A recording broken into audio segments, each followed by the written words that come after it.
Try to pray this prayer every morning and watch your life change. Make sure to share this on your story or share with someone that need a change in their life. Good morning, Father. Good morning, Jesus. Good morning, Holy Spirit. I invite you into my day that you may manifest your presence so that I may live an abundant life.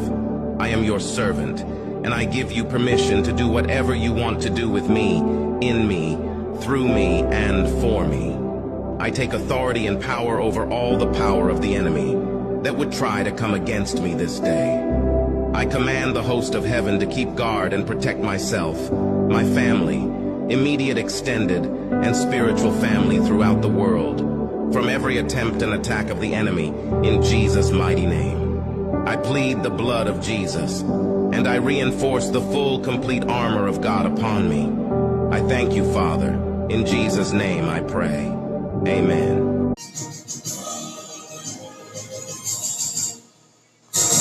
దేశంలోనే #1 news network మీరు చూస్తున్నారు తెలుగు మెరుగైన సమాజం కోసం.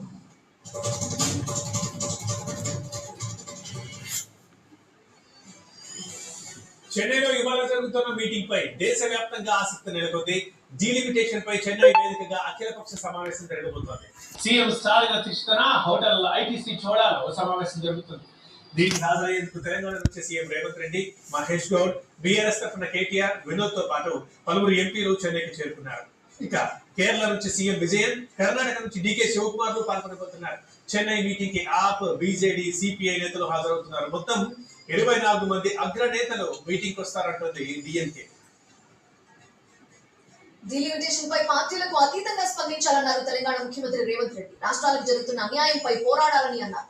అంతా కలిసి నడుద్దామంటూ పిలుపునిచ్చారు.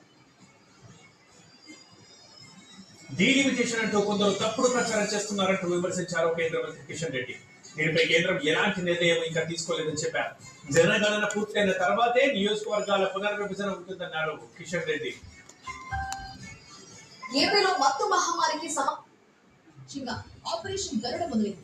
Vigilance, eagle, drug control సహా 100 టీంలు రాష్ట్ర వ్యాప్తంగా జల్లెడబడుతున్నాయి. మెడికల్ షాపులు, ఏజెన్సీలు ఆకస్మిక దాడులు కొనసాగిస్తున్నారు. ప్రిస్క్రిప్షన్ లేకుండా మందుల విక్రయాలు చేయొద్దని చెప్పారు. రాష్ట్రంలో 645 హాట్ స్పాట్స్ ని గుర్తించారు. లైసెన్స్ ఒకరిని, నిర్వహణ మాత్రం మరొకరికి ఉన్నట్లు వివరించారు. కృష్ణా జిల్లా అవనిగడ్డలో క్రిమినల్ డ్రగ్ అమ్మకం కలకలం రేపింది. మెడికల్ షాపుల్లో అనుమతి లేకుండా విక్రయించారు. దీన్ని 2 ఏళ్లలోనే 55,961 క్రిమినల్ టాబ్లెట్లు, 2,794 ఇంజక్షన్లు అమ్మినట్లు గుర్తించారు. మెడికల్ షాప్ ని సీజ్ చేసి